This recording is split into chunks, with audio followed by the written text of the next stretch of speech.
I love coffee, I love tea, I love the Java Jive and it loves me. I want to welcome you to another Coffee with Connie. I'm here today with Neil Lewis to talk about really what is a global issue, and that is dealing with our energy problems. So I want to thank you, Neil, for joining me here today. Well, thank you, Connie. It's a real pleasure. And I know the Neighborhood Network, which you are a director of, has been dealing with this issue for many, many years. Actually, you are really in the forefront of dealing with energy issues. One of the things that we had done in our last two shows was deal with really the built environment or the design of communities. Going from the sprawl model, which requires everybody to be using their cars to do everything, to really focusing development in community centers. Can you speak to a little bit about that and how that saves? Well, one of the statistics that I've seen is that since the 1970s to today, about a 30-year time period, the average American is driving 2.5 times more, a 250% increase in VMTs, vehicle miles traveled, regardless of how many cars the household has. So there's been a growth in cars, but there's been a much greater growth in VMTs. And clearly that's related to what you're talking about, which is land use, how communities are designed. And clearly the communities has a lot to Leonard did a study where they showed that even when people move into a community where they keep their car, even the ones that keep their car reduce their miles traveled by about 30% when they live in a walkable community. You know, I'm a single person. I happen to live in an apartment over a store, and you know, most of my trips on the weekend, for example, can be done by foot. You know, running to get milk or going to get groceries. You don't necessarily have to get in the car, and if you can reduce those miles traveled, that's a big number that can really add up. And one of the things is, it's one of the things we can do locally, because as we know, government sets the standards for how efficient cars are. You as a council person in a town can't say that we should be making more efficient cars, but government in the 80s pulled back on setting standards for efficiency. So the federal government has really failed us for decades now. It's been a bipartisan failure in Washington. I think the most exciting ideas, the most innovative efforts on energy are all happening at the local level. They are, yes. You know, in places like here on Long Island, where you know, we see towns getting active and doing things about their town halls and doing things like you say about encouraging smart growth, encouraging walkable communities. It's a great way to address the energy issue.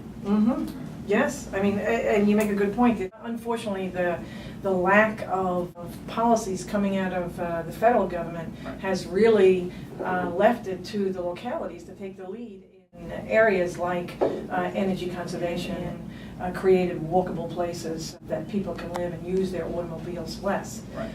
One of the things we have seen, particularly on Long Island, which was the home of really the first suburb, which was Levittown, which was designed well, you know, when we compare it to the type of communities we have designed since, which required the use of the automobile. And now we're moving from that, because of the high cost of energy and because of the effects on the environment, to refunneling communities into places where we have there's an energy benefit to encouraging walkability, but then there's all these side benefits. You know, many times it's a big thing for someone as they get older to give up their driver's license or to give up the expense of maintaining a car that they're only using for short trips and such.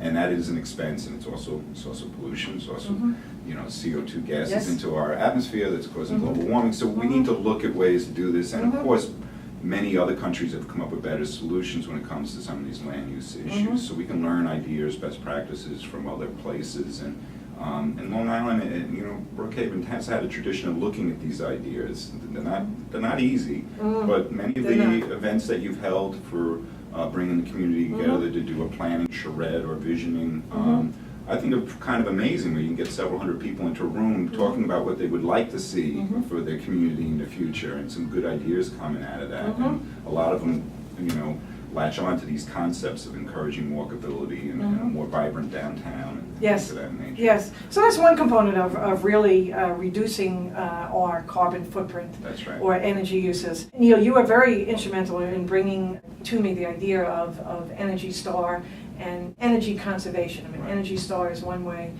we have moved forward in the town of Brookhaven to reduce the energy uses in buildings. Right. Can you talk a little bit about that? Well, everyone, when they think about energy, they tend to think about the car and the tailpipe, as we've kind of talked about a little bit already. But buildings are not insignificant. If you take the built environment, it's a little bit more than 40% of our carbon footprint. So clearly, when you look at buildings, we realize that the vast majority are built with really no strong sense towards efficiency. So you have in commercial buildings, you have lots of glass, and many times the walls are just leaking like sieves. What we worked together on was the notion of saying, let's start with a basic thing we could all agree on, which is no new home should be built that's not energy efficient.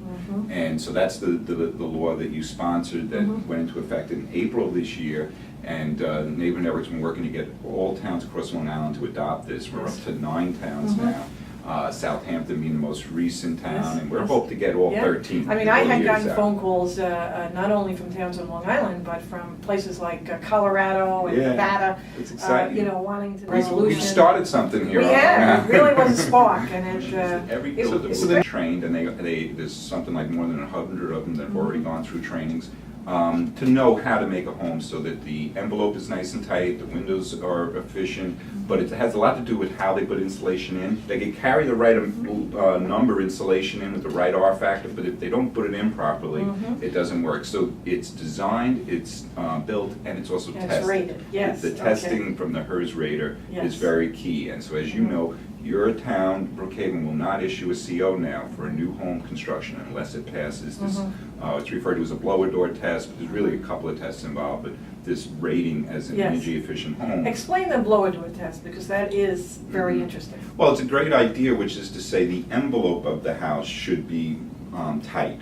Of course, there's going to be some leakage, but for the most part, they create the negative energy by taking the door off of the front door of the house, and they put this blower door on, which is fabric type material. I forget exactly what it's made out of. Go around and test. And there's a couple of ways they do it, where they have a product that just releases a little bit of smoke, and they bring it by the cracks, or what they think might be a crack in the wall or near a window.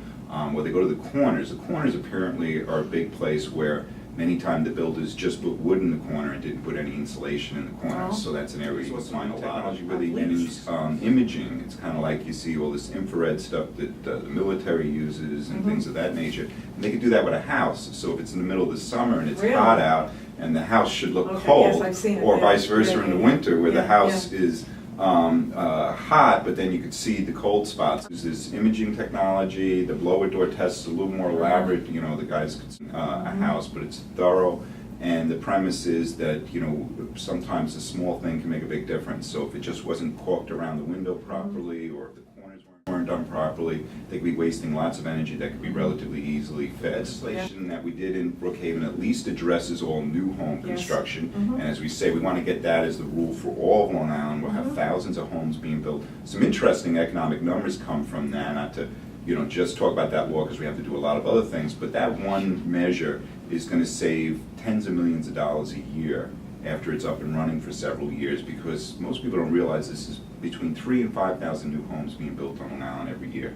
So you add that up every year, all of them will become energy efficient. Everyone is going to save about $1,200 a year on energy costs, depending upon how big the house is, how much energy people use. Every home and that makes the house more affordable. And we're talking about providing for affordable housing for our seniors, for our workforce, for next generation. And part of that calculation has to be the energy cost. So certainly just making a house energy efficient is increasing its affordability. You have to pay your energy bills when you own a home. So if you're struggling to pay your mortgage and your energy bills shoot up, as they've done each of the last several winters, particularly for heating bills, electric has also gone up, but not as quickly as the home heating expenses. What happens? All of a sudden, I think a lot of these foreclosures and people had problems with their mortgage. Yes, it has to do with the balloon mortgages and all that, but it also has to do with this burden in terms of the energy bills shooting up. So if someone gets into an affordable house because the house wasn't made as well, then that's not a good plan. That's why we're saying, in the town of Brookhaven, you can't build an energy, you can't build a affordable house that isn't also an energy efficient house. I love coffee, I love tea.